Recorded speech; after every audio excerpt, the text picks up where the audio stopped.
Bike চালাতে কোনো সময় হেলমেট লাগে না।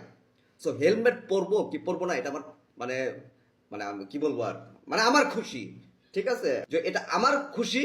আমি সকল বাইকারদের অনুরোধ জানাবো, মানে একটা সপ্তাহ বের করেন, প্রতিবাদ সপ্তাহ বের করেন। আমাদের প্রতিবাদ করলে ওদের কোনো ছেড়া যাবে না আমি জানি, কিন্তু সকল বাইকাররা, বাংলাদেশের সকল বাইকাররা এক হয়ে আমরা তিনজন বসবো একদিন।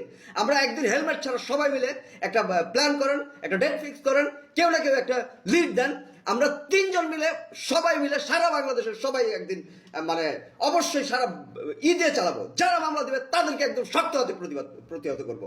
হ্যাঁ, এইটার জন্য, এই আইন বাতিলের জন্য যা যা করণীয়, আমি বাইক লাভার অ্যাডভোকেটদের দৃষ্টি আকর্ষণ করছি। এইরকম আওয়ামী লীগ ফ্যাসিবাদীর যে আইন রেখে গিয়েছে বাংলাদেশে, এই আইন বন্ধ করার জন্য, এই জুলুমের আইন বন্ধ করার জন্য আপনারা মানে আপনাদের যার যার সক্ষমতা অনুযায়ী আমাদের পাশে দাঁড়াবেন।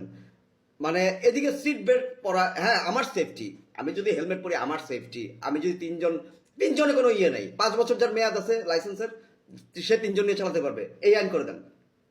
মানে এরকম সিলি সিলি বিষয় নিয়ে ধরেন না ভাই। হ্যাঁ, মানে এদিকে ছিনতাই মিনতাই হয়ে হয়ে যাচ্ছে, মানে পোলাপান 2 টান গাঁজা খাচ্ছে, যে চিপা চাপা যে ই করতেছে, চুরিদারি করে করতেছে, ওদেরকে ধরতেছেন।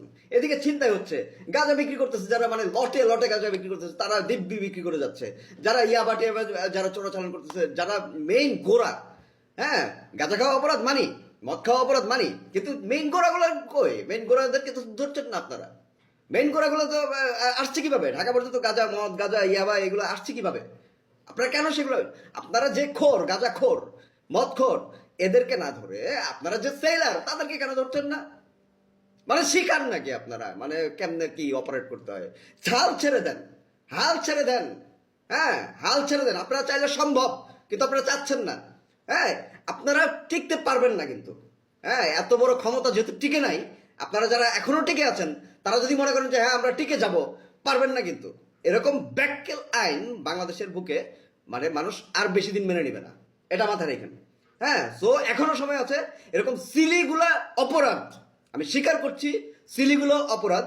হেলমেট, তাই বলে হেলমেট পরার অপরাধ না, চশমা পরতে হবে। চশমা না পরলে অপরাধ। হ্যাঁ, হেলমেটের বিরুদ্ধে আমি পুরো ঘোর বিরোধী। এটা পরবো কি পরবো না আমার মানে আমার খুশি, এটা আপনি বাধ্য করতে পারেন না।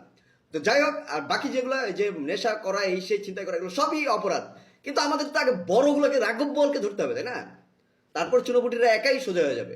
আপনি যদি মানে সেলার যারা বিক্রি লটে লটে বিক্রি করে, তাদেরকে যদি আগে ধরেন, মানে মদ গাঁজা মানে যে কোনো মাদক দ্রব্য যদি মানে ঢাকা শহরে আসতে না দেন, কিংবা সারা বাংলাদেশে পৌঁছাতে না দেন, তাহলে তো কেউ কিনতেও পারবে না, খাইতেও পারবে না। সহজ হিসাব। হ্যাঁ, আর কেমনে ধরবেন এগুলো, মানে